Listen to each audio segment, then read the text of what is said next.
welcome to the beginning of your new life. These next 3 weeks are going to be incredible. Yes, desperate. Oh, I always arrive 20 minutes late to the first rehearsal. Welcome our fellow. I don't know if weakest is the right word. It's really important that we all move together as an ensemble, and there's definitely someone who's not doing that. Okay, let me get this straight. You're just gonna fire one person of color in the cast. I'm the fucking lead. The first African-American, cis female gendered Dionysus. I am Dionysus. I'm really happy for Tyler. When does Tyler's understudy begin coming into rehearsals? She's my understudy. Colorblind casting, it's very New York right now, very in. Okay. And also, like, the right thing to do. Am I ready to be the face of the show?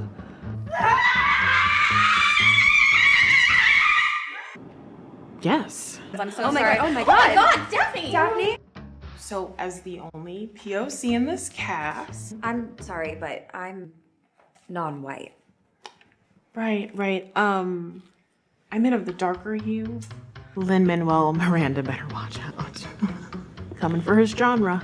I've written a vehicle for myself. I won't get up. It is a show about the late, great Rosa Parks. You're obnoxious. Hey, girl. Hi. You're rude. Lotioning me. And you're a fake social justice warrior. And the worst part of it all is you're my fucking favorite. It's really hard, being extraordinary. Zora, good afternoon. Jeff in Las Vegas. How are you? Hi, I'm great. Thanks. Well, thanks for joining me to talk about the Daphne Project. Man, was that funny. I love comedies and I love mockumentaries, and excellent job right off the bat. So congratulations. Thank you very much. How about setting up the movie for us and tell us what kind of woman is Daphne? Daphne is complicated. She's probably like no, I wouldn't say too honest. I just think that she's honest and unapologetic, and is definitely a heightened version of something. But she's just like a great way to navigate kind of uncomfortable things, which is how Alec and I saw her from the very beginning, is just someone over the top, but also she's kind of right sometimes. And we were just really interested in writing into that sort of like complication of towing the line of where you're with the character in some moments, and other moments you're kind of like, oh girl, no. Well, definitely she stands out, but does she even try to fit in? And she seems like she has conflict at every turn, being the only POC in the cast. She just like wears that as the badge of honor, but I don't even see her trying to figure it. It's almost like she's in charge the moment she gets there. Is it ego? It's definitely ego for sure. So like the character came out of improv.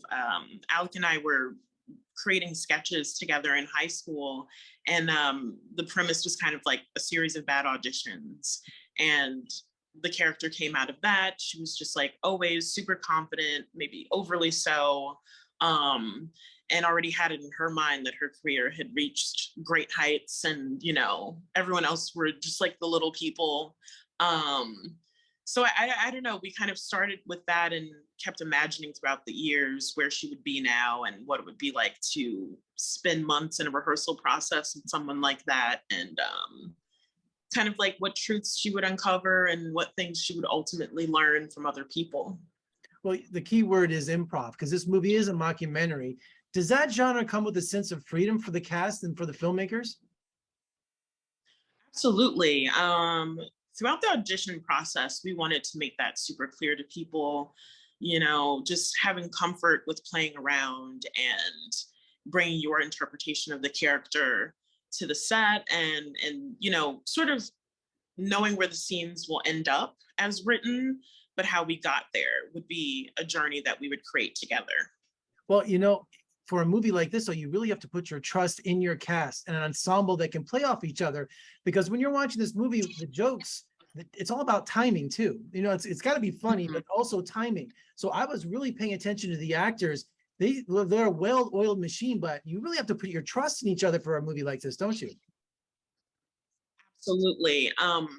We're so grateful for our casting director. She's also another LaGuardia alum. And she was just really great about bringing in a mixture of people that we knew and were familiar with, and also like new faces that we hadn't worked with before, and people that had great improv instincts. And I do think there was a lot of trust and love and fun on the set. And like you said, that freedom to just play with each other and bounce ideas and see what would be funny and what wouldn't be funny. Definitely made the days longer doing that many takes of everything, but it was super important to Alec and I that people were bringing their own energy and instincts to it.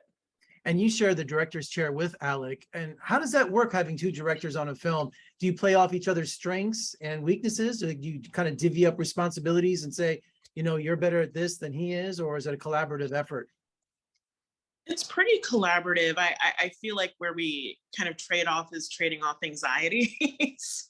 Like the whole week leading up to filming, like I would be super stressed and like kind of ready to throw in the towel, and he'd be like, no, like we've gotten this close. And then we would kind of trade off where I'm, you know, kind of giving him the pep talk and helping us stay focused. I don't know, it was really special because I feel like it was definitely two minds the whole time. But when we got on set, Alec was just kind of like, I want you to have the freedom to play Daphne as fully as you want to and as wildly as you want to. And I don't know, he just made it a really safe space. And when the cameras weren't rolling, we were both looking at footage and deciding on takes, if we were going to do something again, and if like the actor was comfortable, you know, all of that was super collaborative. So just a lot of switching hats.